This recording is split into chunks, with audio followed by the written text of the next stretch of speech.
Hi aspirants. ప్రతి competitive ఎగ్జామ్స్లోనే ఈ స్పోర్ట్స్ కరెంట్ ఈవెంట్స్ అనేవి క్వశ్చన్స్ అడగడం జరుగుతుంది. FIFA men's World Cup venues ఒకసారి మనం చూసుకున్నట్లయితే 2026 వచ్చి United States and Canada and Mexico, and 2030 venue వచ్చి Spain and Portugal and Morocco, and 2034 వచ్చి సౌదీ అరేబియా అనమాట. ఇవన్నీ FIFA men's World Cup venues. ఈ వెన్యూస్లోనే కనెక్ట్ చేయడం జరుగుతుంది. And FIFA women's World Cup venues ఒకసారి మనం చూసుకున్నట్లయితే 2023 వచ్చి ఆస్ట్రేలియా అండ్ న్యూజిలాండ్లో కనెక్ట్ చేస్తున్నారు. అండ్ 2027 వచ్చి బ్రెజిల్లో కండక్ట్ చేస్తున్నారు.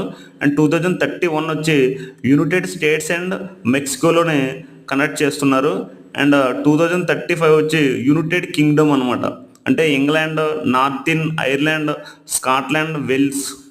ఇక్కడ 2035లోనే ఉమెన్స్ పిపా వరల్డ్ కప్ అనేది కండక్ట్ చేయడం జరుగుతుంది అనమాట.